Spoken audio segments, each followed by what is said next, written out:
All right. Joining me now, it is most of the band from The Indicted. Gentlemen, thank you for joining. And as we should, why don't we do an introduction? Everybody give an introduction of who you are and what you do in the band. I'm Pat, lead singer, vocals. I'm Victor. I play rhythm guitar and backing vocals when I feel like it. Chris, bass. Henry, lead guitar and backing vocals when I remember them. All right. Follow. First off, we're missing somebody. So will somebody introduce who we're missing? Yeah, Thaddeus. We got drummer Thaddeus. Okay. Yeah, he's not able to make it today. Unfortunately, but hey, we have 80% of the band, so we'll take it. Follow-up question. Victor, when you don't feel like it, and Henry, when you don't remember, who does the backup vocals? Or are you hoping that one or the other's actually happening? Yeah, I think we that's hope my we hope. just compensate each other, or somebody else gives us a mean look. What the fuck are you doing? Sometimes we can get the crowd to do it. That's we fair. get some crowd support. Yeah. Maybe a certain lead singer accusingly leans toward you when they're supposed to be backing vocals. Hey, I try my best. Okay, I try to do as much as I can, but also Subtle hints. everybody else involved in the charades, So. Well, why don't you, somebody or somebodies, or pass it around, give us a little background of the band, when you guys started, maybe what kind of led you to get together as a group, how long you've been there, and releases thus far. That way we can kind of catch up to the present. I'm gonna give that to Victor, Okay, because he's pretty much the one. I mean, Victor came to me and wanted to start a project years back, but didn't end up happening, and then slowly happened about 4 years ago now. In 2021, oddly enough, Henry, who officially just joined the band recently on lead guitar, this was his idea from the start. The namesake would not be there without his input. So this was just going to be a side project as far as we want to do some GBH discharge exploited kind of sounding stuff originally as a little fun thing. And I was like, I know a perfect guy to do vocals for that. I hit Patrick up. And then that kind of just remained an idea for a couple more years until around 2023. And it ended up being Pat and myself just recording as a two-piece, just my dumb little home studio with my workstation. Did all the parts, he did all the vocals. And I think it was for the first demo was Disorder, and what was on the first demo? It was Disorder. Wasn't Who Were the Ones? No, it was Avrat's Disorder, Paranoia. See, I'm blank. City of Lights. City of Lights. Yes. Those were the first 4 and stuff. So I think we recorded that in. Oh, I want to say it was, because I have a flyer from that. I think it was 2023, right before October. So I would say probably July, maybe August of that. And then I started when we had that little demo and we put it on Spotify, I started just reaching out, because I went going down to the one of the crash fests. I think it was the third crash fest they did, and it was in Portland in 2023. And I just started showing it to people and passing it around. People were just like, "Oh wow, this sounds really, really good." So we just kept going with it, and eventually found other members and found a bass player we were working with, and a drummer, and then it just kind of went from there. Yeah. Currently very blessed. Chris and Thaddeus are an incredible rhythm section. I've always wanted to play in a band with Henry again. Everything's kind of working out. So that's where we're at, unless somebody else wants to throw in our input. Yeah, that's where we're at. Thaddeus and I used to be in a band before this. We were kind of on hiatus. Thaddeus auditioned for these guys. He joined the band first, and he said, "Man, check out this." I listened to some cool rhythms and some snappy leads, awesome vocals. So let me try out too, man. So yeah, I think it was right at that time too. We had parted ways with our previous drummer and previous bass player too. I think it was like within like what 2 weeks, and then Thaddeus hit us Yeah. up. We were just kind of and then we were just like, man, where are we going to find another drummer? Drummers are like Mhm. one of the hardest things to find up here in the Pacific Northwest. I mean, you'd think, oh no, there's drummers everywhere. No, it's like every drummer we talk to is in like multiple projects. Like I'm in like 4 bands right now, bro. I'm in 6 bands right now. I have no time. If I wasn't, paired to this, then I would totally jump in with you guys and try it out. So we were kind of like, yeah, blessed by that. It's just like, I don't know how he found out. It was a ad you put out, and then somebody sent it to him, and boom. That's pretty much how we met. We met, that was back in earlier this year. Was it March? Mm-hmm. Yeah, March. It was March of this year, earlier this year. So, and just even from the feedback we've been getting from everybody else, just that has seen me and Victor do this over the last 2.5 years, just grow. People are like, oh my god, this is like really on point right now. Like it's improving better and better every time. Like our buddy Street Justice say it, or my buddy's I'm trying to think of his name that comes to mind, but Petty Treason. I think you did an interview with him, like I don't know, maybe a month or so ago, 2 months ago. Yeah, I think it was like late September. I had Tony on. Yeah, Tony. Yeah, and I've known Tony for a few years now, and he was like, "Oh man, you guys are sounding really, really good and stuff." And then I just found out about their band, unfortunately, I guess breaking up just recently or something. So right after that interview. Oh, well, that's news to me. Yeah. I just heard about that just recently on our way back from Crash Fest. So we were like, damn, that's because we were supposed to be playing a show with them. And what was that, November? Yeah. Was it like November 1st or November 7th or something? Some ridiculous single digit November date. I just can't remember off the top of my head and stuff. So, but yeah, we still played the show. It was fun. Yeah. They just didn't make it. We still played. Yeah. No, he's in another band called Bazooka Sharks. They're really awesome though.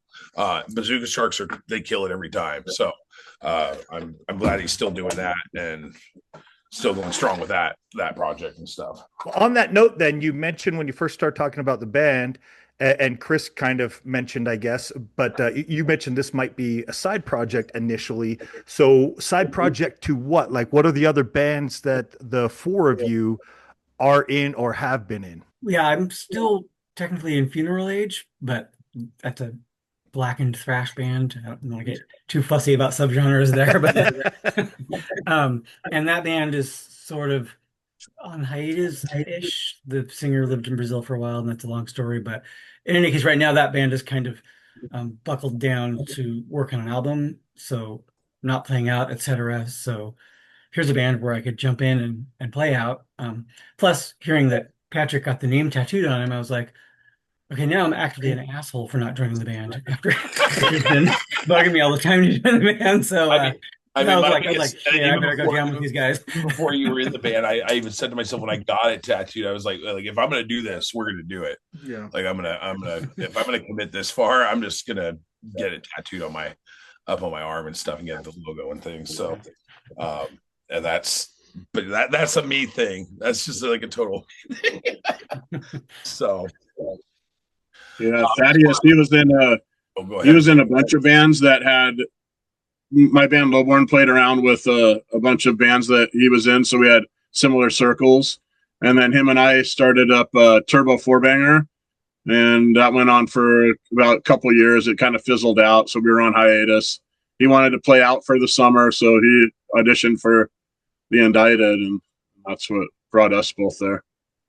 So Turbo 4-banger was on hiatus, and I was just gonna say, and then myself, like I originally wasn't doing anything. Like I pretty much stopped playing, stopped singing for the last band I was in about maybe close to, I think it was 2014. So that's right around the time I met Victor. Mm-hmm. And around that time he was looking to jump into something, but I was still with that band, and then just life and things like that. And I was just like, I had a son, and was like, I'm just gonna give up music for a while, or maybe just not go back into it and stuff. And I'm actually really glad I didn't just fully give it up or give any part of that up in my life, because if I did, then I wouldn't have what I have right now.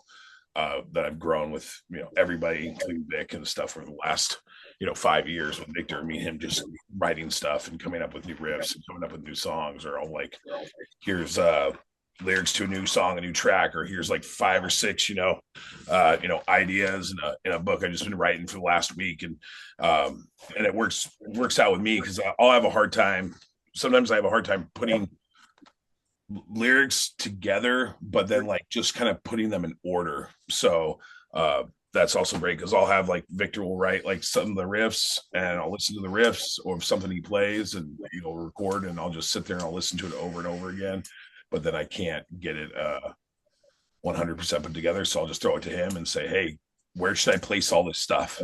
Where would you think it would sound good? And then like 15 minutes later, it's already one track already made. Yeah, that's how we've traditionally done it up until this lineup. But yeah, we are actively writing, and we'll soon be recording material as a full unit together, which I'm excited about. Hopefully by after the first of the year. So I just heard from Ike, and he just said it's going to be after the first of the year, I guess. So he's going to give me a date on that to go to the studio and start laying down the rest of the tracks and things like that. So I think we got about close to 19 songs so far written. So wow.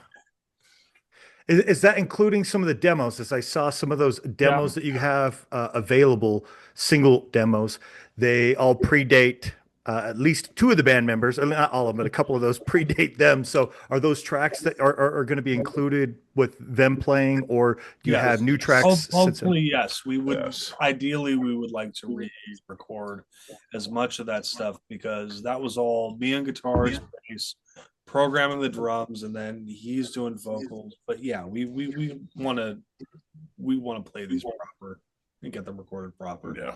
So unit. Yeah, that's awesome. Why we're looking at actual studios instead of just our jam room is because we want to have it as close to a live performance as possible, instead of just overdubbing everything.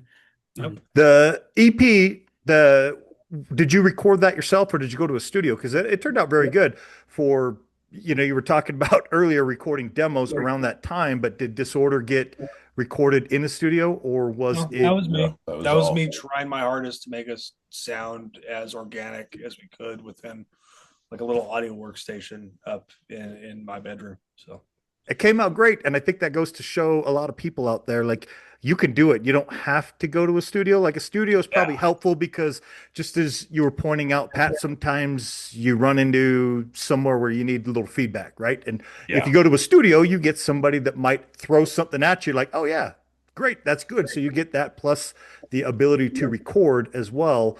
But I think that you record yourself and can still sound really good. It's not contingent on having money to get to a studio to actually put out your work in a quality format.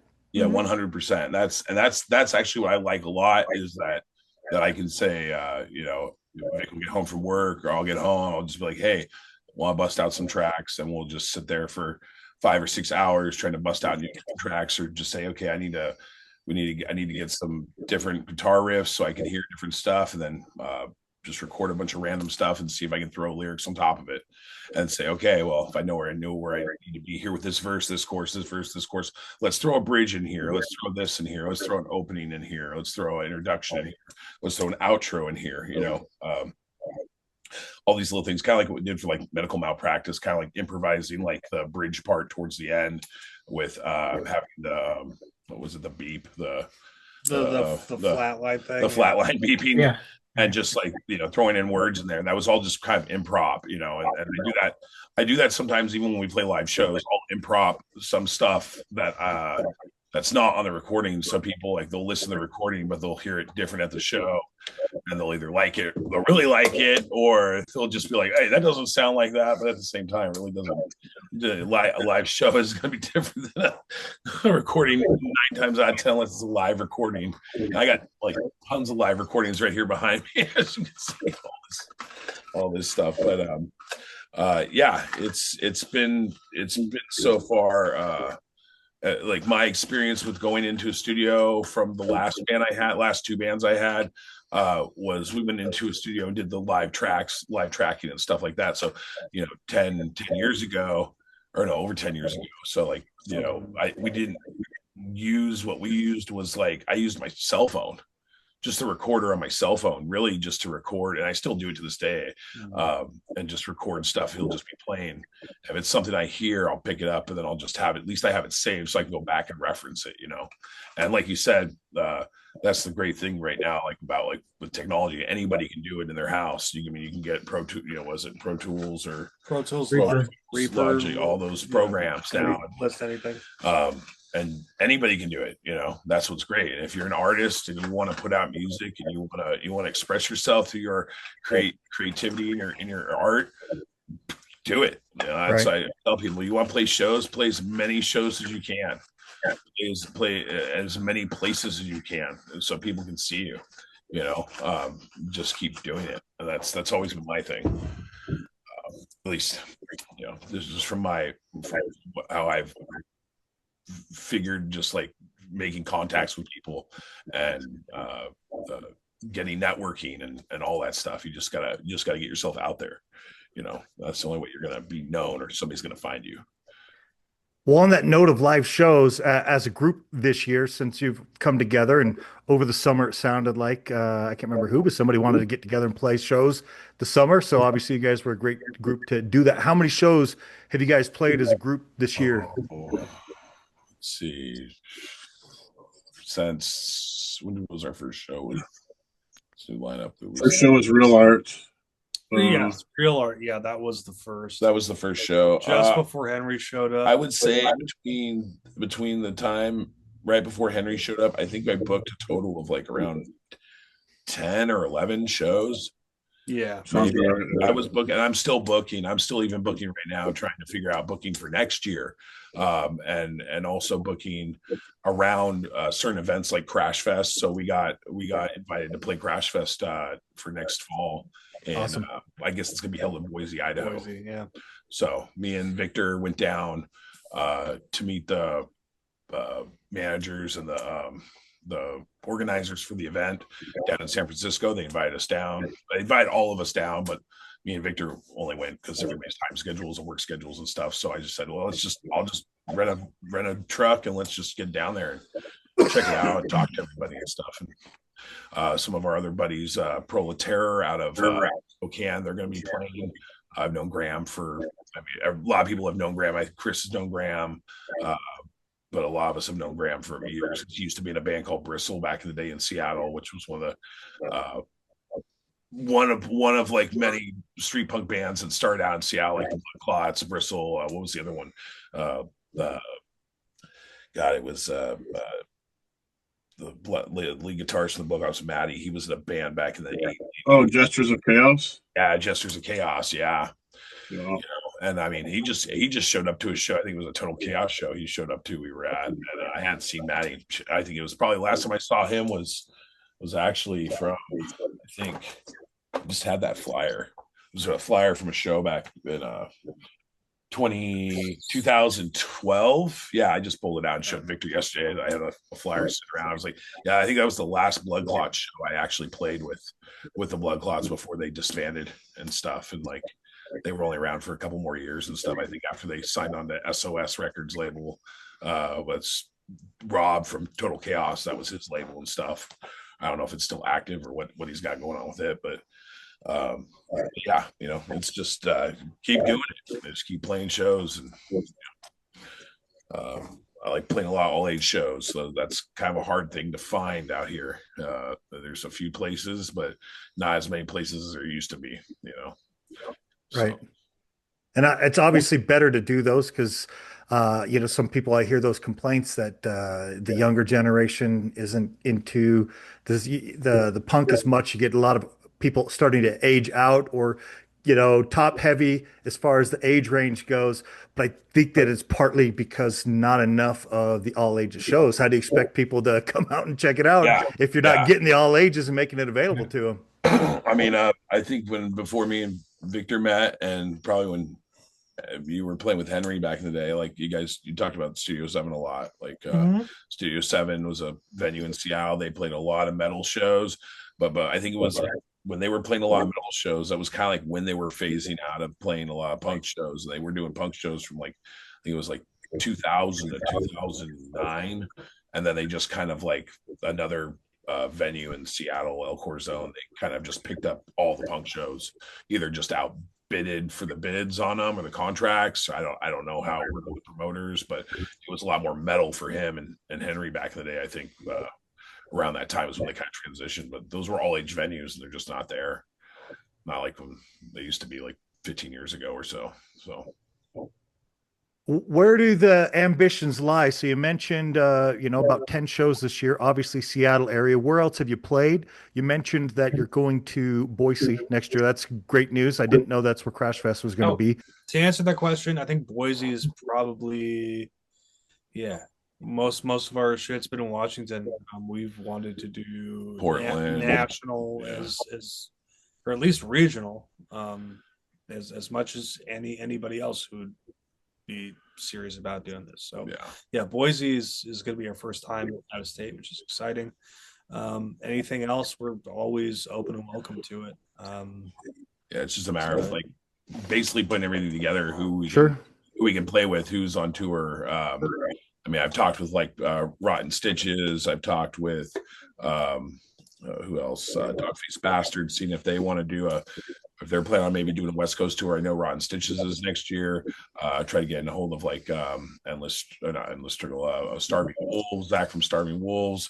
I don't know what him and what he's doing with, or if that band's only doing certain months, because I think David's taking over for lead vocals for the Casualties. So I don't know if he's what they got going on for next year. I'm assuming probably a lot of events, a lot of summer festivals and things like that, like always.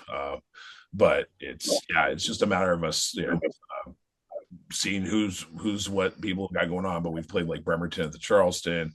Farthest south we played so far is just Olympia. We've got shows offered at us farther south at other little venues. I want to try to get into Portland, or get us all down to Portland. Play shows like the Twilight Lounge, and there's a couple other spots. Definitely want to try some like DIY all ages, like under the bridge, like skate park shows, stuff like that. Like, we got a couple spots here where they've built like skate parks underneath like overpasses and stuff like that, and I think Portland does too, if I remember right. But I would love to get out of state, play LA, play California, even play more interior in farther inlet into the US and stuff. Salt Lake City, got some buddies down there. Repeller is another punk band out of Salt Lake, buddies with really good.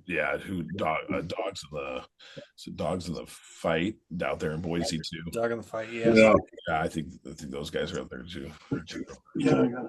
But that's good. But there's a lot of it really just depends on how it lines up. We're playing, I don't know if you've heard like the Scoffs. We play a lot of shows with the Scoffs with Lonnie and Steve. Last Responders we've played with. Oh God, who else have we played with this last couple months? A lot of up and coming other bands like Me, Grimlock, and just barely Autocrats. Crisis Actors Guild, like crucially underrated band. But trying to get with some bigger names, maybe being support for bigger bands like Total Chaos, or even other national acts that come in. Hopefully with getting on being on Crash Fest, it opens up a lot more and people see us, and we get a lot of input and feedback from public and things like that. I'm hoping it's going to turn out to be a good festival this year down there in Boise. So, and we just found out about that just recently. They were talking about doing September or December, and I'm like, December, that's wintertime. Right? How's everybody going to get out there in the wintertime, but they backline everything. So, but I think they were shooting for like early September that's as far as I know right now. I'll probably know more details in a couple months. So I'm looking forward to Love Crash Festival. I had my tickets as we were talking. As it was leading up to there, just something changed for me, and I wasn't going to be able to travel to San Francisco. Salt Lake. You're from Salt Lake. Okay. Yep. Awesome. Yeah. Cool. And we haven't been to Salt Lake, so we don't know what the scene is like down there. If it's a big scene or if it's a small scene. I will give it a medium size. I don't want to say big, like I would say we're in a phase where hardcore, grindcore, power violence, something like that. That's Obviously, metal's like big everywhere, but coming up. Hardcore, I've been seeing that like a lot. yeah. Like CMI, Yep. a lot of hardcore bands here in Tacoma like Mhm. have been popping up, and I'm like, yeah, let's play with you guys. Yeah, to Like, Right. circle back like on what you were saying, that's where the youth is gravitating towards. Yep. Yeah. And we have some of our songs have that kind of hardcore presence in the music, and that's where it's like cool. I'd like to cross over into that. I'd like to cross over into this. I don't want to be just conditioned under one type of structure, one type of label. I want to be able to mix and match, with all types of guys. So, and other bands and stuff like that, other artists. And it's just a matter of building the shows and building the bills pretty much. And Right. like I said from the beginning, networking, man, networking is tough. And sometimes I just want to pull my hawk out, man, because it can be so stressful, just like and not even just stressful, but also kind of in a sense it can be defeating. Right. You're constantly online, constantly talking to people, constantly sending emails to bookers, promoters, and people who might not even give you a chance, and that's the probably the hardest thing. It's just not that people just won't give you a chance to even jump into something or even be a support or open. Right. But if other bands see you, like like the Scoffs, like a Vicious Cycle out of Salem or Portland, I can't remember. They've wanted to play a show with us for like the last year. Who else? Millhouse, the Accused. I talked with Blaine from the Accused, but they're not focusing on any I guess at home shows right now. They're trying to focus more on doing like national tours and out of country shows at this point. It's the Accused AD. We don't want to get sued. Okay. We don't want to get sued. Yeah. I was gonna say it sounds like the accused and the indicted sounds like a split waiting to happen. So Right. That's kind of how it gestated. That's kind of more or less what Henry was our tribute. That was Henry's idea. It's like, yeah, it's kind of like a soft tribute to just the Northwest thrash punk like kind of scene. Is let's call ourselves that. Yeah, so we're just like they're the accused AD or the indicted. We're not going to put it in front of that or anything. Maybe before Christ. BC, yeah, you guys should be the indicted BC. And it's then what's next? The convicted. Let's see the next. Sure. Now we're gonna Right? find. Yeah, I think all the. I mean, that was a Cryptic Slaughter album. Big Slaughter convicted. Yeah. Yeah. But yeah, it's cool. It's just trying to find. We all have our different. What influences us. I have obviously a complete library of stuff behind me that influences me. Everybody else has got their own niches and neshes and stuff like that. So, and I'm all over the place when it comes to music. Yeah, we played with a ska band. Was it Giant Octopus? Yeah, and man, that was fun. It was a great time, and everyone got along. It was good. I liked that a lot. Yeah, I liked playing with ska shows, oi shows. Skinhead bands, punk bands, metal bands. It doesn't matter. Street punk. You could be the more pop punk. It doesn't really matter to me as long as somebody's interested in our stuff, sees it.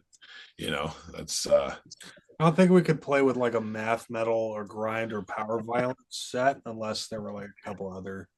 Yeah, it had to be like a real variety, not like 3 or 4 of them and then you, because then people would be like, "What's going on here?" But if you have a decent variety, it's like, cool. This is all cool. Yeah.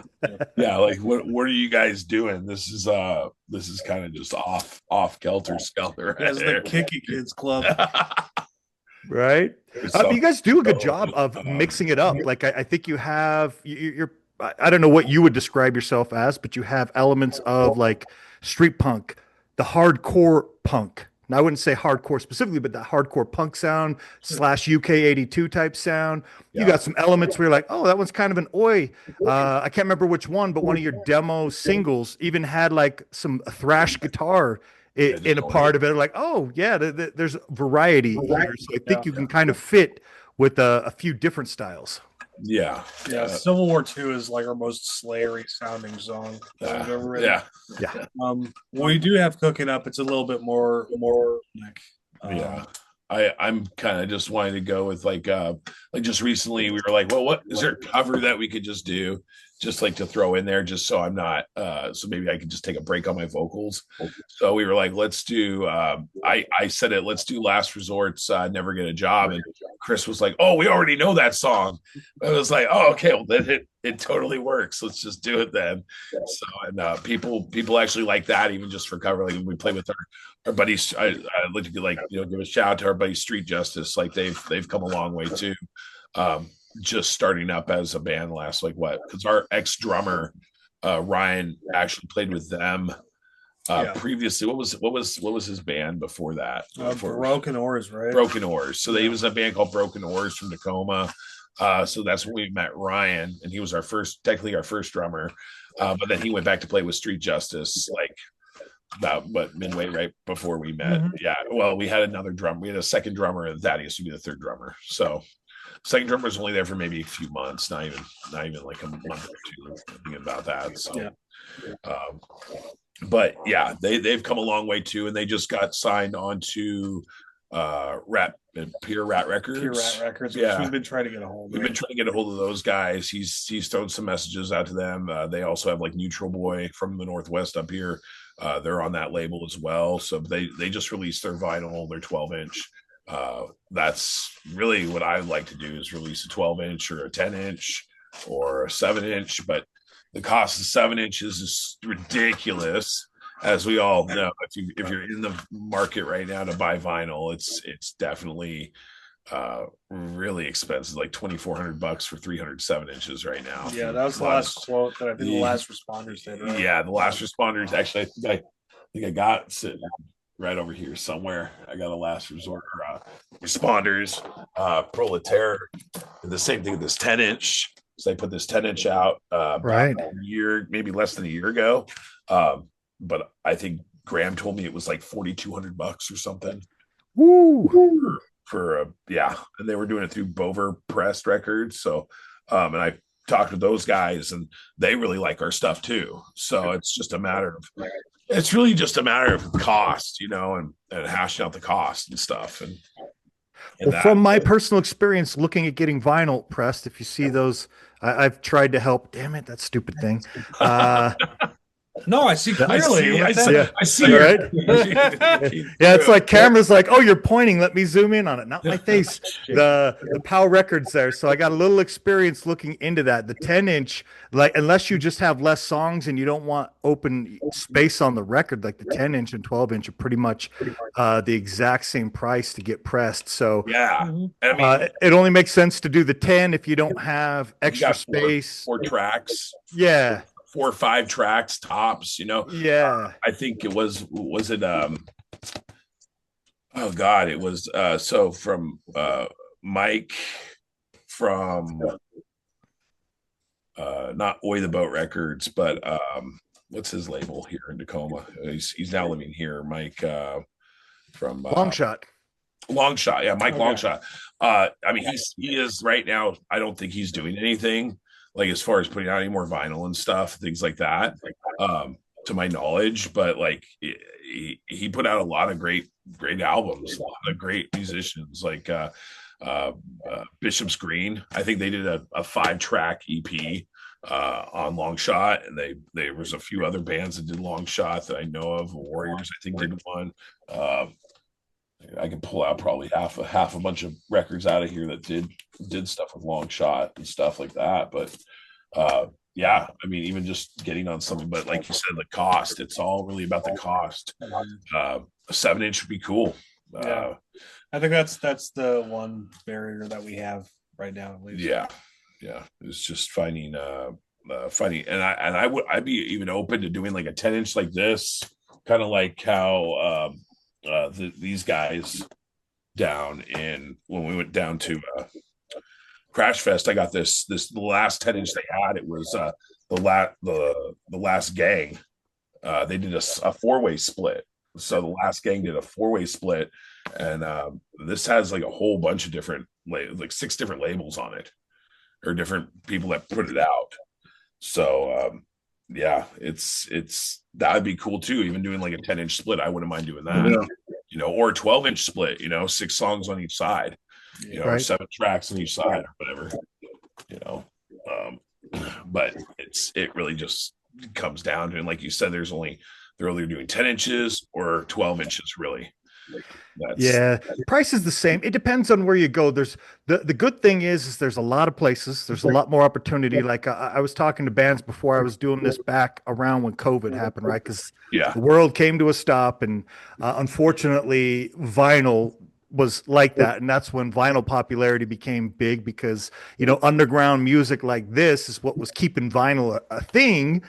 And then all of a sudden, pop music is now back in vinyl, and so they get like first dibs, as it were, at the bigger pressing plants and get the better deals. And so all of their stuff goes to the front of the line, and everybody else from smaller labels or individuals are kind of just thrown in line, and you get in when you get in. And that's how it was. So some people were waiting a year and a half plus to get their stuff pressed. Now it's a little better. A lot of places have opened up here in just the US.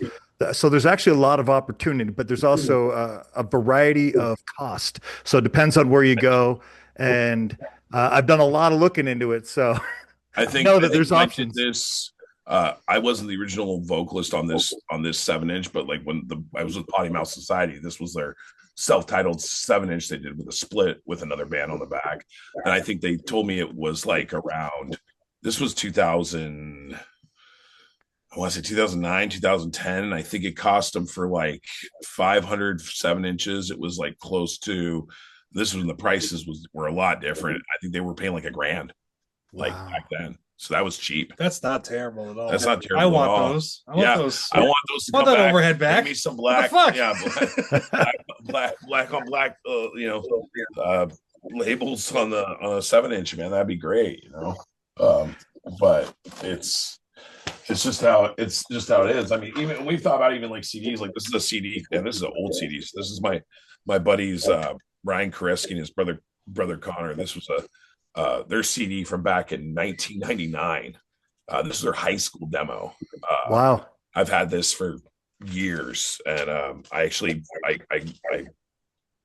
I played the one I got from him. I played it so much that it was completely done. This one I bought off of some distributor out of Portland. I found it on, just like luckily found it, and somebody had like I think like a box full of them and stuff. And they were selling like $3.99 or a CD or something. But I was kind of glad I actually found it again. But yeah, even doing CDs, we thought about like, hey, cool, maybe if we put a CD out. But dude, how many people have CD players now?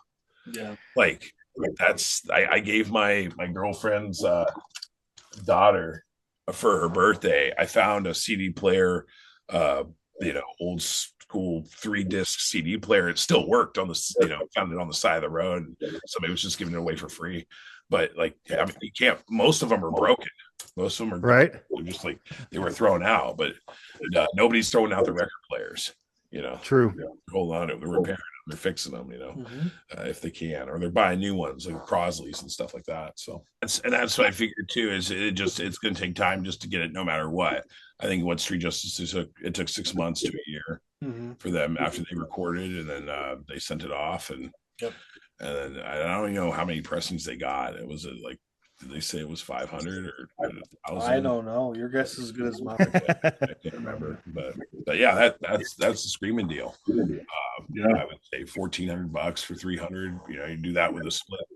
Find some bands, right? So a couple other guys we know did it. That's how Potty Mouth did it with other bands too. They would just say, "Hey, you want to be on a split 7-inch? Let's put out 500 7-inches, or mark them." This is limited edition pressing, and that's the cool thing, because it's limited edition. It's only limited to that many pressings, unless you're going to repress it 10 years later down the line, right? Which you could do too, depending on if you want to do it, So, well, it sounds like the accused and the indicted waiting to happen. yeah, that'd be great. Yeah, AD. Yeah, four-way split. You get the accused, the indicted, the condemned, and somebody else, right? And I'm Convicted, sure. right? Yeah, Convicted, yeah, the convicted. the convicted, Man called the convicted now out there. Yeah. right? That sounds like a four-way split 12-inch. Yeah. Yeah. Totally would. We haven't really talked too much about your new music yet. Anything that you want to share? Like I went through some of those demos that you had. Obviously, Medical Malpractice I played. I dig that track. A buddy of mine that listens to the show in North Carolina, he, along with you guys pointing out that it came out last year in December, he actually reached out like, "Hey, you played these guys before and this came out." I was like, "Cool, yeah, I plan to play that soon." And so, other people noticed too. But then you have, what is it, the 4 demos available. So on top of those, or if you want to talk about any specific tracks, but do you want to talk about any of the music lyrics you were talking about earlier, playing the shows, kind of getting your message out? And is there anything specific in any of those tracks? Like out of the 4 tracks, I'll say Stash Spot just audibly was my favorite. Yeah. But they were all really cool. But is there any that you want to talk about or So I guess Stash Bot. I wrote Stash Bot. When did I write that? About 6 months ago. Yeah. So the Stash Spot is actually close to me. The Stash Spot is actually a house that was in Seattle, a few blocks down the road from this one venue called the El Corazon. It used to be called the Graceland, the off ramp. It was basically like known for the accused that played there back in the 80s. The Farts played there back in the day. I mean, any band who's anybody comes through and plays there. But we had this house on 1210 Republican Street. And we called it the Stash Spot. So me and a couple other people, my friend Ari, she rented it out, and we threw house shows there. That's what it's all talking about. It's talking about house shows, and we did it from 1999 till 2006. Every Friday, Saturday night, like we threw anywhere from 10 to 15 bands, and we just charged donations at the door and had all ages, BYOB. It's just something that's not around anymore. Like house shows are kind of a thing that's just dead. I don't see too many of them anymore. And I think that it really just shows you the times too, because nobody can, like, with the crisis of what we have going on with housing and with homelessness in this country, nobody can really afford to buy their own home at a young age. And also just even renting a home, right? So everything's owned by, either corporations or big banks. And back in the day, like you could rent a house for I think we were renting it for like $300-400, and it was a shitty house where we were like, well, hey, let's just throw house shows out of it. You just can't do that anymore. And a lot of houses aren't in commercial zone areas either. Like we were lucky enough, there were 2 houses and everything around us were warehouses. I think that the Stash Spot was the first place I ever met the Blood Clots, the very, very first place I've ever met Lonnie from Bristol and the Scoffs and the Dreadful Children. We were talking about that the other night at his show. He played up in Seattle at the Kraken with Last Responders. I was like, man, think about this. That was over 25 years ago, Lonnie, when I met you. Because he's only, I think, 10 years older than me, a little older. Yeah, maybe 13 years older than me, I think. So it was that's what inspired that song for me, like everything in that song. And there's other bands too in Seattle, like our buddies Big Time. I remember those kids when I was in my mid-20s, and they were like 14, 15, throwing shows at a house called the Hendo House. So in the lyrics it says Stash Spot, Hell House, and Hendo, where you really want to be seen at a fucking show. And that's basically just talking about how house shows were then, and now they're kind of gone. Maybe bring them back. Be great to see them come back. Stuff like that. Other songs that we've put out. What else we put out? We put out. Yeah, I mean, there was Civil War II, which has been sitting since the band was formed. I wrote lyrics about that, and it's just basically people who fantasize about people fantasize about like a civil war in America and just like mass amounts of like guerrilla political violence and shit like that. It's like, it's not going to work in your favor. You think that you're going to be some kind of super soldier, but like more than likely, like your friends and family, or you're going to watch their guts being shot out, like in some urban war zone. So it's kind of like, that's that message with that. And I wrote that like a while back. And this was like back in 2020 when the pandemic and the civil COVID. unrest of that summer and like all that shit was kind of going on. exploding. So What's the new one we just played at our last show? The last one we played at our last show that we just played live was Our Father's Sons, and that's going to be a single. Yeah, that's one. That one's about breaking cycles of generational trauma and abuse through raising your own children right. That's pretty much the thesis of that one. And it's a great song. We literally just played it, I think, for the first time. What was it, a week ago? Yeah, we go down Olympia. Yeah, last week the crowd loved it too. Yeah, it was a good one. The crowd loved it. Everybody loved it. I think that one, we also have a song called American Coma we're working on again. We had it recorded. I think we'll re-release it at some point. I'm also just like pulling up our track list here. We have a couple new songs. Another one called I think it was going to rewrite Aneurysm. Yeah, as Aneurysm, or was I going to call it something else? I can't remember. I think it was Aneurysm. Yeah, we got a bunch of instrumentals. We got a bunch of got some skeleton stuff going on. I mean solids.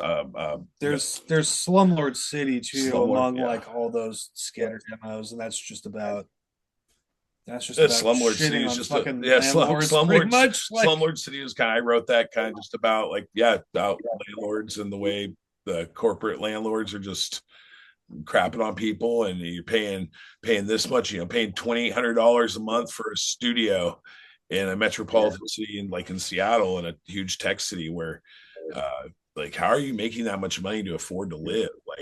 Nobody is. Spoiler. No, nobody is. But a lot of the going back to even I was saying with the stash spot, you can't afford to, if you can afford to own your own home, or you can afford to rent a house for cheap, that's just not a thing anymore. That's why there are no more house shows, really, I think.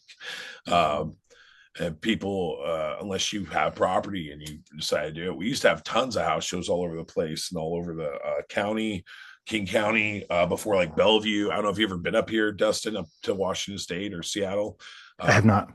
So the outside of areas of Seattle, we're in Tacoma, right? Me and Victor are in Tacoma.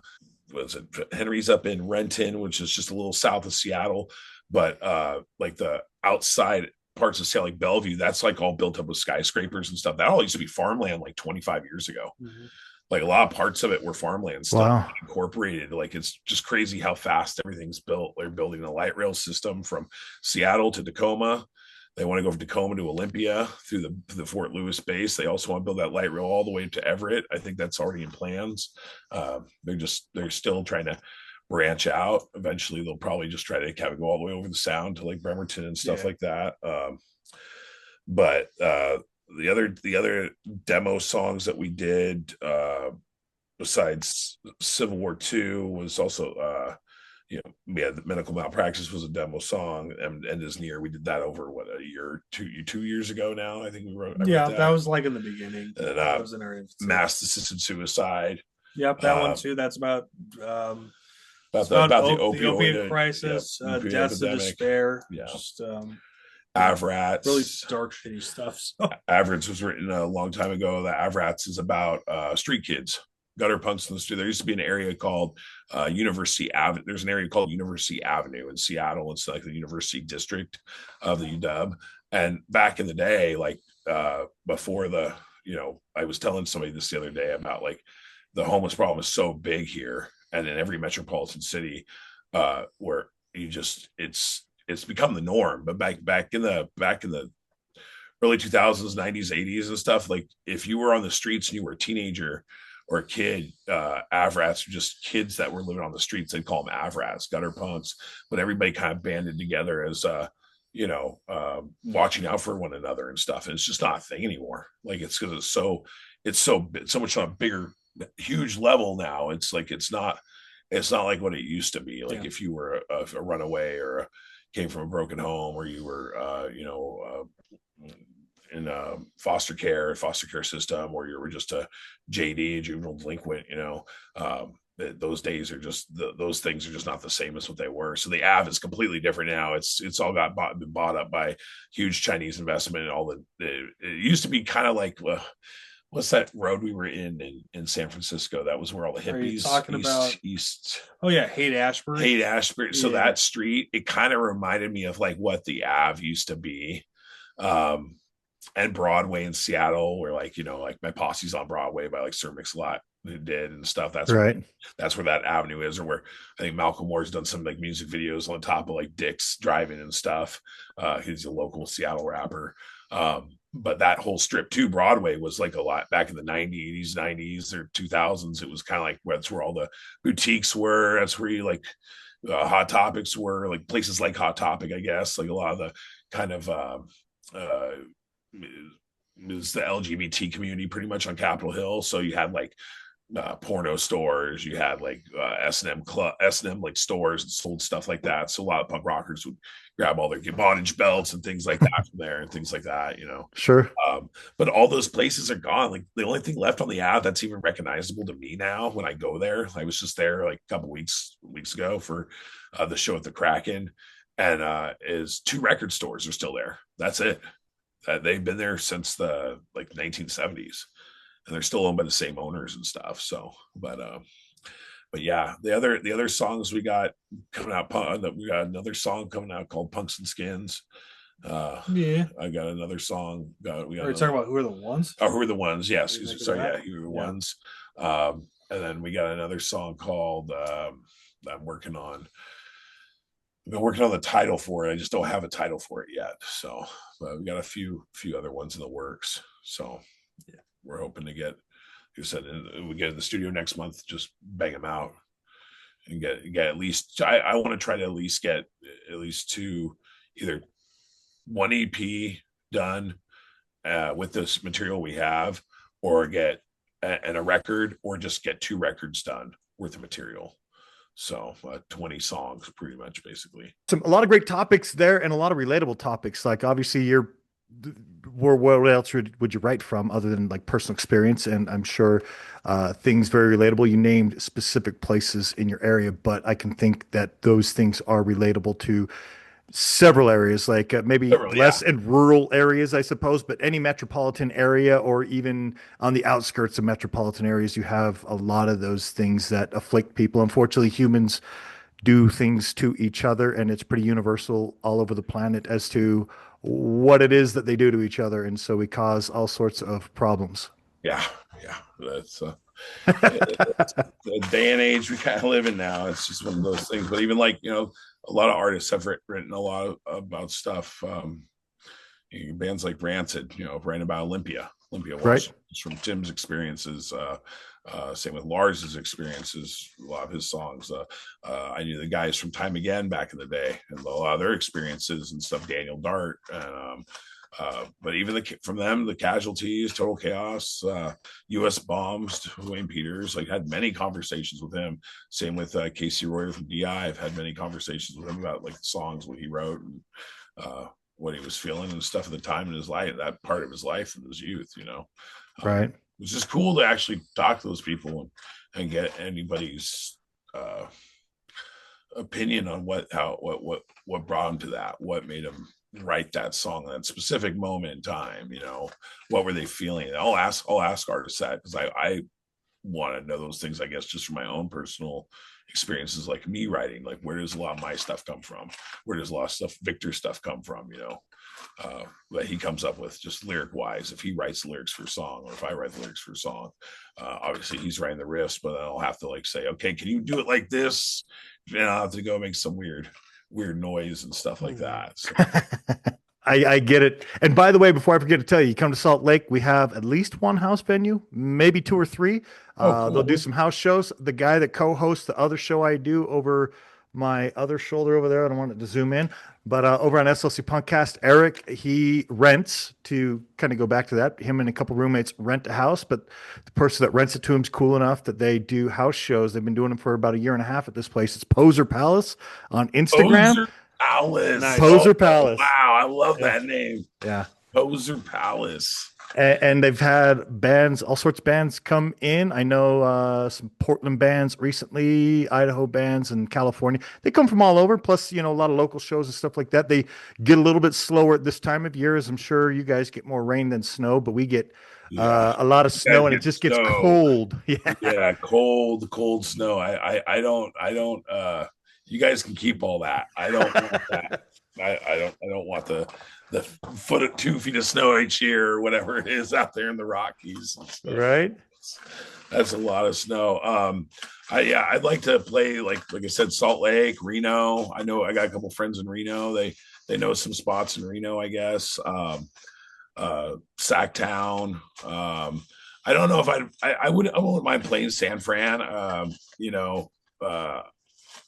it's such a huge city though. There's just so much there, but I don't know a lot. I know a few. We met a couple people and met some different places that had venues while we were down there. I talked to some people, but it's got, I guess, just got to be worth it going into the city, leaving the city because San Fran's so big.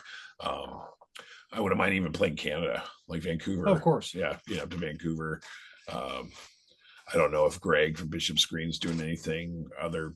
I know that Bishop's Green's done, but I know he had Lancasters. He's always on another adventure with some other project or DOA. Yeah. Playing shows with DOA. They just came through. Yeah. I'm trying to think who else off the top of my head. I've only been to San Francisco once and Oakland twice. I prefer Oakland. I don't know if it's better for bands, but Oakland has a couple cool spots there.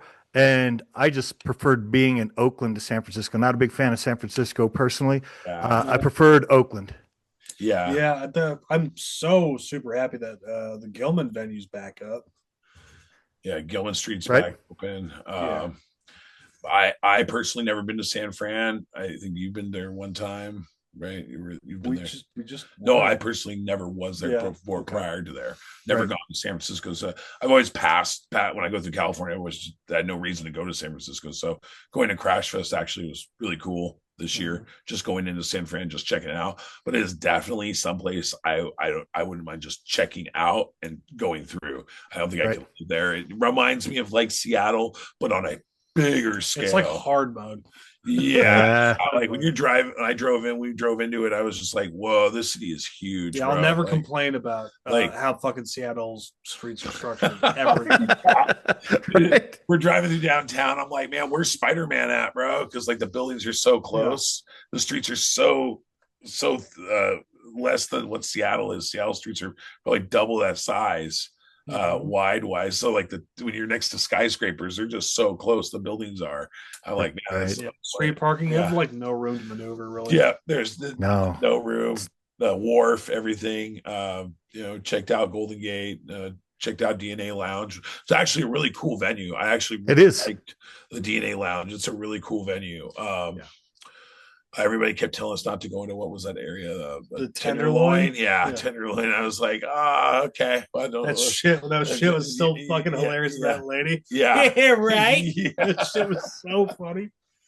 Because I was like, yeah, don't go to the Tenderloin. Yeah, he will yell shit out of his car sometimes. Oh, all the So time. we were All the driving time. through the Tenderloin, and this is just a side story. He yelled out of his car, Like, oh, don't- "Fucking Tenderloin!" And Tenderloin. some like old, I don't know if she was homeless or not, but some old lady was just like, "Yeah, right," Yeah, like right. right next to his car. It was the funniest, most fucking comedically timed shit that I've experienced. There's a lot of interesting stuff. Oh. When I go to different towns, I like to go to the record stores. And so that's one thing I was getting at. And to go along with what you were saying for San Francisco, like the hotel I was at, I had to spend like $40 a night to park the car there. And then I drove around a little bit. There's nowhere to park. There's so many one-way streets, and it was hard to kind of maneuver. So I left my car there and I walked a ton of area. I was about 2 blocks from DNA Lounge where I stayed, but I walked so far. I went to probably 6 different record stores. I didn't like any of them. The only record store that was decent in San Francisco area, I actually had to drive to because it was far enough out that I knew the parking would be okay. And I wish I could remember which one it was. It was the only decent one. All the rest, like if you're into like old 50s and 60s and those kind of records, then those places were probably great. But that's not what I was in the market for. And Oakland actually had several. And so one of the reasons I liked Oakland better, but walking around in San Francisco,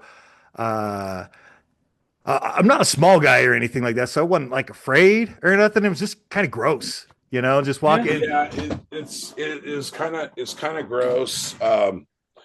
It was just really parts of San Fran were kind of gross, just I wouldn't call dirty. it. I personally wouldn't call it gross, but it was definitely a culture shock. It's definitely be. Well, the gross part I'm getting at is the smell's not great. Like, I'm fortunate where I live. A place I lived before, where I Is live now now, wrapped, was by the kind of way. downwind from like a horse pasture, right? So that didn't smell that great. But where Yeah. I live now is like a block or two from a bakery, right? So I get to smell like Oh, baked you're bread and stuff like spoiled. that, right? Yeah, it's pretty sweet. And then you go to San Francisco, and it just smells like piss and shit everywhere I'm walking through Right. those areas. And I was lucky or unlucky, depending on your perspective, to have two people like right near me. They go and shit in between the cars out on the street, right? And they just kind of walk right in front of you, and you're like, "What do you? Oh, I see what you're doing," And Yeah. so that's why I say gross. When I was in Oakland, there was a couple of the parks there where like you couldn't go to the park to be in the park. If you went to the park, you were setting up a tent or tarps or whatever and hanging out with everybody that's living in the park, which is fine. And I didn't, there was no issue, but like walking through the city, it didn't stink. I didn't come across anything like that, right? So all things considered, I didn't see that kind of collection of people anywhere in San Francisco. Yet San Francisco smelled and it was just kind of gross, was dirty. Mhm. And considering like I'm in Oakland across the bay, and maybe I just did. I walked around a lot just because parking sucks in both those areas. It, And you it, pay for parking everywhere you go too. So if I leave the hotel to go somewhere, just about anywhere I'm going to try to go, I got to pay to do it. so luckily we when we got down there, so I kind of just winged it, right? That's typically like my I think I do is I wing shit a lot. I'm just like, nah, we'll just show up. He'll be good. We'll find a spot that night. He'll be dude. I get the car rental for a week. We'll be fine, man. We'll find somewhere in between there. We get down there. There's a fucking convention all There are weekend. yeah, Oh, no thing. Oh no wow. hotels, and every hotel that like if you wanted to stay at the DoubleTree or the Hilton, I think members of Control and GBH they were staying there. But they had that all that was already pre-booked and stuff. I think my buddy Mikey and his wife Helen from Badass. I don't know Oh if you yeah. heard of Yeah, them, yeah. but Helen was the one that actually did this Oh cool. too. So she redid it and revamped it. Um, but what was crazy was like we get down there and there's nowhere. So I end up like calling Motel 6. And when you go online to reserve or book, it's cheaper to go online and reserve or book than actually calling the hotel. They throw like an extra $100 on top of everything per night. And I'm like, okay. And like you said, the parking, I think that was the cheapest parking. I think it was like $10 a night that Yeah. Motel 6 in Fisherman's Wharf. But I will tell you this that was the cleanest Motel 6 and nicest Motel 6 I think I ever stayed in. Ever like in all my years of like going to hotels or having to stay at a hotel for playing a show in town or whatever, I'm like that is the cleanest hotel, and my back didn't feel like crap the next morning. The bed wasn't sinking in. You were talking about like record stores there in San Fran. So they we went to where was it Amoeba? Yeah, we did go to We went to Amoeba. Yeah. That was Amoeba, one of the big ones we went the to. big ones. There were And a couple other ones. went to a couple small ones. Went to one where they throw. I don't remember where it was. I can't remember where it was. But he said where they threw basement shows, and they were actually doing a crash show, a pre-crash show in this basement of this record store, and then one on Sunday after Crash Fest. That's the good record store. Is that the one? So we went there. Then we went to this other one on Haight Ash. I think it was on Haight Ashbury. And I walk in and I'm looking for vinyl and I'm looking around. I look up on the wall, man, and I see this poster. And it's a poster, a promotion poster for Black Flag's first 7-inch. And the guy has it framed and it's tattered on ripped on the edges. I look up at him, I said, how much for the poster? And he's like, whoa. He looks at me and they've only been open for about like 6 months. I said, yeah, okay, cool. How much for the poster? He's like, well, I don't want to sell it. I'm like, dude, I want that poster. And he's like, well, why do you want it so bad? I'm like, because I got the record right here to go with the poster. And he just kind of was like, oh my God, like, where did you get that? How did you find that? And then I just gave him the whole backstory to him. I'm like, but that poster, that promotional poster for that record, if you ever want to sell it, call me. Like, but that was probably the only gem that I really, I picked up that. I picked up a couple other Black Flag records. I picked up a couple other 7 inches. They had a lot of Dead Kennedy stuff because you're in San Fran, Right. I already got every Dead Kennedys thing I want. And but there was a lot of cool other stuff that I'd never seen before. That probably the Dead Kennedys put out, 7 inch wise that I'd never seen in Seattle, because finding that stuff has really become scarce, like up here. Any type of punk memorabilia, punk records, anything. It's more first pressing stuff you can't find it. 20 years ago, yeah, I could find it, but now it's like, oh man, you can't find any of that stuff anymore. So Yeah. but it's just how things go. But yeah, there was that record store, another one, but there wasn't too many record stores. There was a bunch of record stores, but a lot of them weren't open. Yeah, a lot of them open. Like I got there on Friday, and there was Friday night show and then Saturday show, and so I just wandered around, got food, went to the show on Was Friday. this at a Crash Fest in Oakland when it was in Oakland? No, it was San Francisco, but it was the one they did in June in San Francisco. So I want to say that was a year and a half ago, if I'm not mistaken. Okay, yeah. I think that that was the one that oh God. So they did the Portland one. They did that for 2 years. And they did the San Francisco one, but I don't know where it was. I can't remember. They were trying to decide between Oakland and San Fran.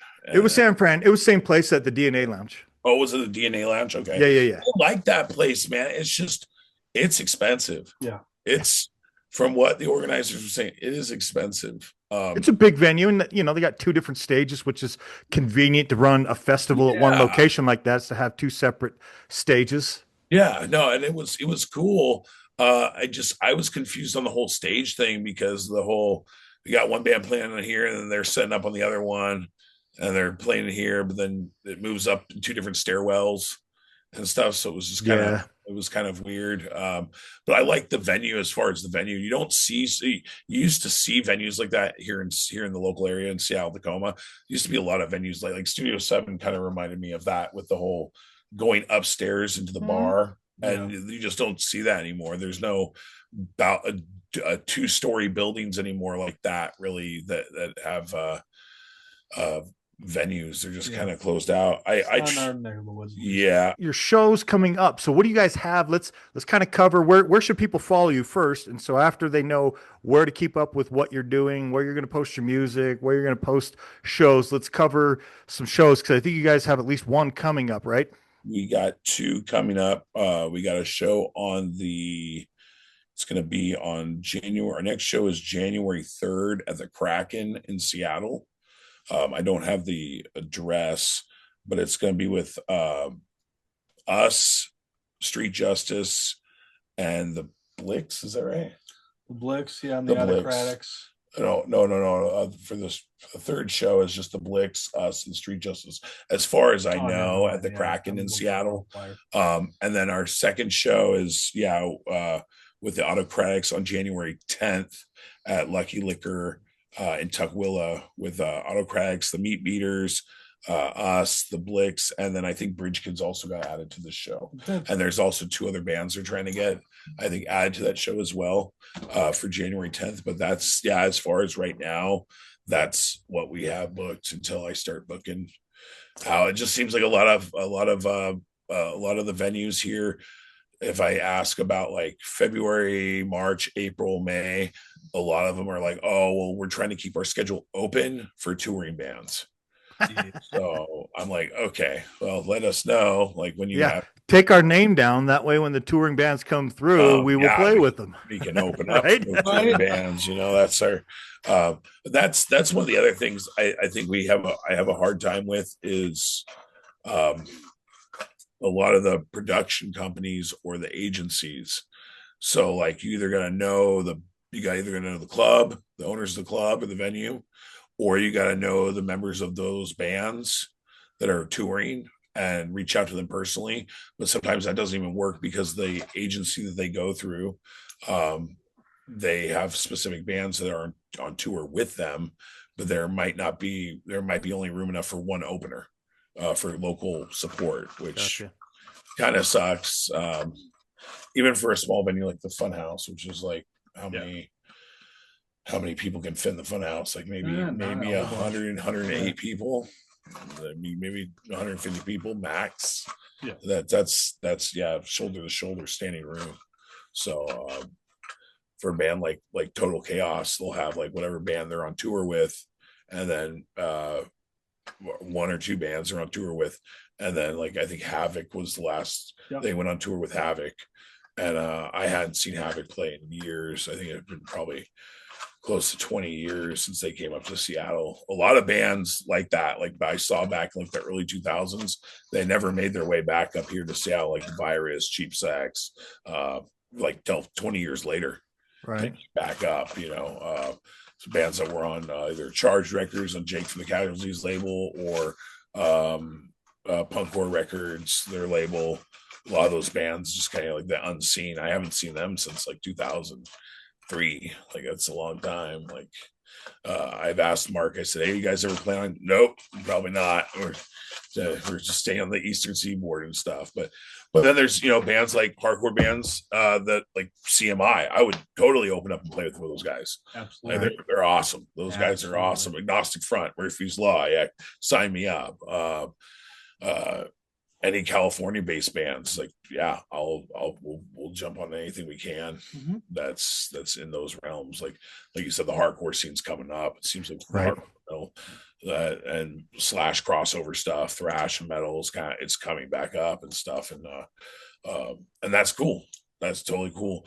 I also feel like punk rock, like street punk's also kind of having like a third wave. Once again, like I remember seeing it, like like you said, you kind of hear like a UK 82 style stuff in some of our stuff. There was that wave, then there was like the 90s street punk wave and the early 2000s, and it kind of died out and became more like crust and then emo and then kind of faded out again. Then Oi kind of just came up from like 2010 and onward, and then now it's street punk bands are starting to pop up, like Dogface Bastards and other ones and stuff like that. I think that's it for now. I would definitely love to follow up with you guys probably early next year once you get all your new music together. Kind of see where your plans are. Obviously, a lot of bands, at least through our neck of the woods, here in the Rocky Mountains and the Pacific Northwest, people don't typically tour a ton at this time of year just because it's cold, rainy, snow outs. All that kind of stuff. So that'll pick back up in spring. And so that'd be a good time. So I'm sure you guys will have a lot of stuff planned. I would what I have a kind of thought and wanted to plan was like around Crash Fest, because it's going to be in Boise, and Boise is so close to Salt Lake. Yeah. Is possibly coming down to Salt Lake and playing, figuring out when we find out the exact date, and then figure out, okay, what venues can I book down there? Maybe a day or two before Crash Fest, and then hit up that and go from there and hit in Eastern Oregon, Eastern Washington, because there's some spots in Eastern Washington, like Spokane is definitely one. Proletaire would love for us to play out there, or there's a place called the Golden Lion. What's the name of that place? It's Golden Lion, but something begins with it. But that's in Tri-Cities, and I heard that's got really kind of a vibrant younger scene and stuff like that. Like definitely all age shows are like really the thing I want to play more of, but it's like getting the kids to come out more it's kind of the hardest thing. We have a spot here in Tacoma called Real Art, and I have no problem. We have no problem playing there. It's just a matter of promoting the show and getting kids to come out and having it be nights where that. We also have some opportunities with VFW halls here in Tacoma, which a couple of the people who work in the VFW hall were previous military. They're either like the bar manager or whatever. They'll literally only charge us 10% of the door. Yeah. So the bands take home majority, and as long as you can have an all age show here, we can pack it out with 200 kids. As long as you have adults here to fill our bar, Yeah. because they don't get as much. It's a VFW hall, and that's the other thing too. Even a lot of the VFW halls and stuff, or like the what's the other organization, the Lions like clubs, what's Are you talking Elks Club? Elks clubs, places like that. Or whatever. Those, they're kind of like not as popular. uh the generational of that, I think it has a lot to do with maybe also alcohol. Like Right. a lot of us who are like younger, even in our 40s, we're not drinking as much as, let's say, like a lot of Gen Xers were. uh, Right. so it's kind of like that awareness of like alcoholism, what it does to the body and stuff like that, where people are just not, they're involved with those clubs still, but it's really not a thing. It's like, because it's a social thing. It's a social thing to be in part of those things, and alcohol is like one of the main factors that come around it and stuff. So a lot of people either have a hard time with it because they're either recovering from alcohol or they just don't drink. It's true. And a lot of younger people are just not drinking. It seems like on the national average, from like the statistic reports I've been reading up on, is like a lot of people just are not drinking who are in their 20s and 30s as much as the previous generations, last 20 years. So, which is cool. That's a great thing for keeping people alive more, but Right. a liver failure or anything like that, so Absolutely. but yeah, definitely I want to try to do something around like booking around that area if possible. It's all about just really time. I don't know if we don't know if I know Chris can probably make it out to like the Boise doing that, but like doing a small little mini tour, it might just end up being me. I might just take over bass parts, and Henry will do guitars, and we'll be a four-piece. Four piece, we'll maybe. manage, We'll be able to manage it though, but definitely like, and we told Chris, Chris and Thaddeus and Henry from the beginning, like me and Victor doing this. I'm like, dude, if we're gonna do this, like my whole thing is like, if I'm gonna do this, I want to go all the way with it. I want to keep going with it as much as we can and keep playing as many shows as possible.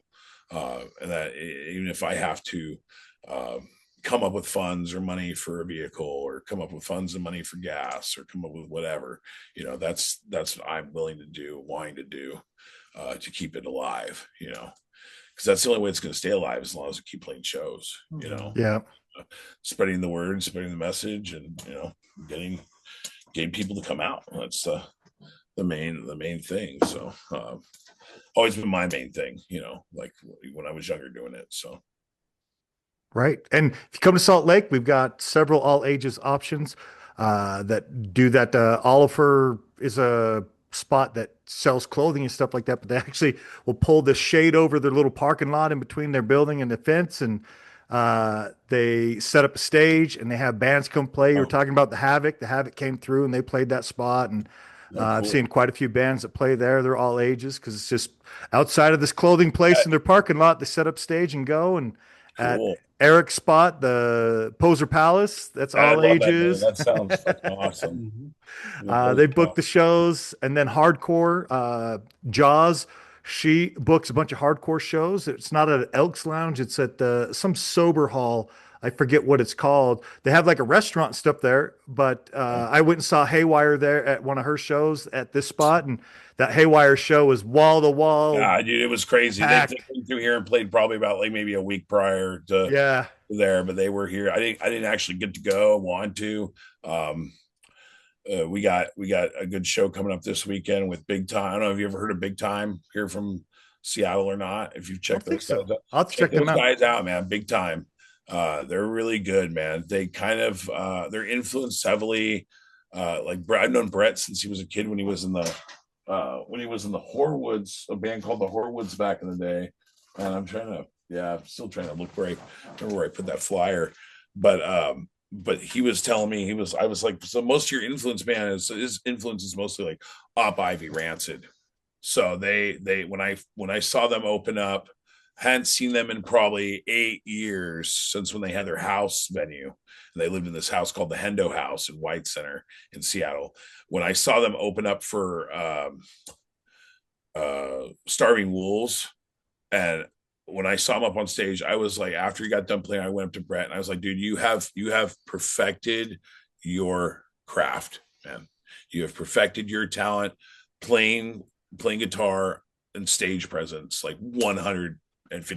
Like I've never, I always knew that kid had like, he had something special about him to where he just draw in people just from how he played. And I was just like, it's always like my own thing. Like if I didn't have Victor, like I don't know who I'd be working with.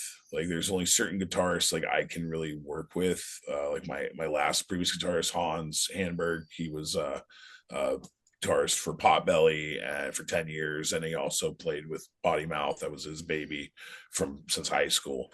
But like Hans and me worked together for shit a decade. How I ended up with Potty Mouth was kind of like how Henry Rollins ended up with Black Flag. He kind of followed them and stuff, and that's like how I was as a teenager, late teens, early 20s. I followed Potty Mouth so much and followed their shows that they once they the originally their second singer they ever had, I think when he left the band, that's when they offered it to me and stuff. So kind of took the reins from there and things like that.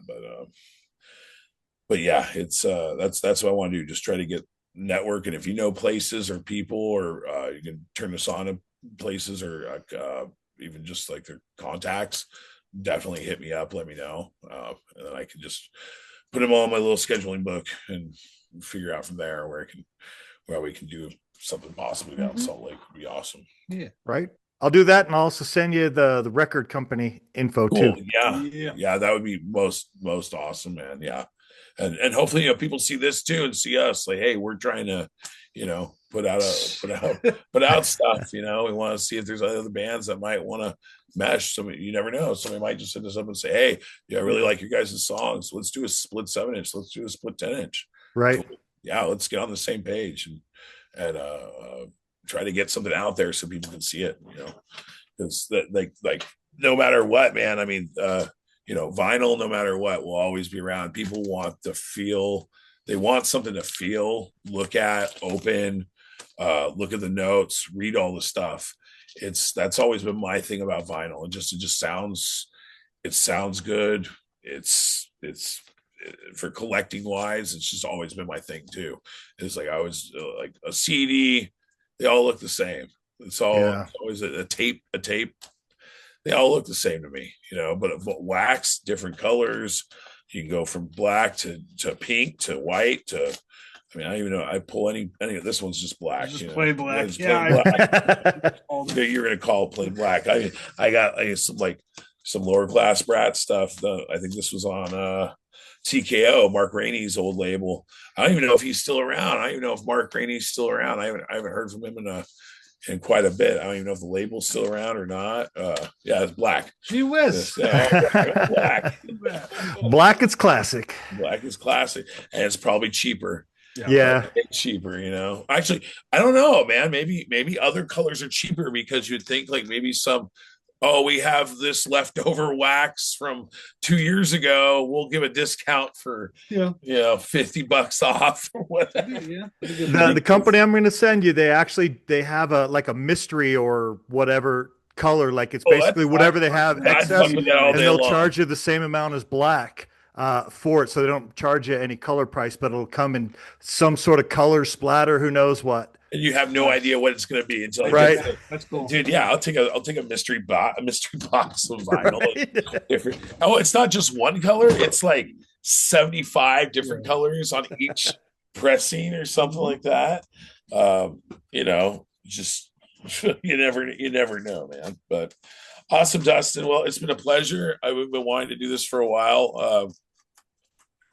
And do an interview. I was hoping to have Thaddeus.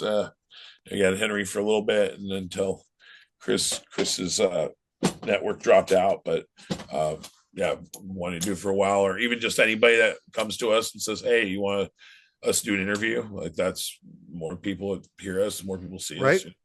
Absolutely. Get the word out, Hopefully this has been worth your while. Yeah, absolutely. I love just talking to people about what they do because I'm interested. Obviously, I only do what I do because I'm interested in the bands, the music, and there's nothing else for me in it. You're just interested in doing it and doing everybody does their part. If it wasn't for the people making the music, I wouldn't have. I'd have a lot less interest, as it were. And Yeah. so, It's all about the music, man. I mean, right, it's not, to me, it's not the it's not money. It's yeah, money would be good there to put out more stuff, obviously, but for me, it's the right, music. It's for me, if I can make one person have some sort of feeling towards what I do or what we do on stage, and get a reaction. Like I think there was that one video of our Chris's coworker's granddaughter. There's a video on our TikTok, or my TikTok, and I think on our, I don't know if you posted to the Indicted TikTok. I think it was on the Instagram. It's on the TikTok as well. It was the lead. Homeboy's basically giving that little kid a high five, like a high five, like this little girl high fives. But she stood there for like 7 songs. She didn't want to stop, stand there in the pit, and she's just this huge smile. But the chick who originally took the video was the girlfriend of the lead singer from Rotten Stitches. She okay, was at the show, and she posted it, and it went viral. Yeah. Within one day. I was like 5,000 views in one day. wow, And there were so many comments, and just the comments alone, dude, touched my heart so good. Like I was just like, wow, this is really cool. Like just getting these comments and like right, just saying like she'll never she might not remember the show, but she'll always remember what you meant to her. Yeah. right. Growing up. So, and we actually, you can grab that. Grab that Yeah. jacket. So Henry, his wife, just did my jacket, but prior, It's amazing illustration.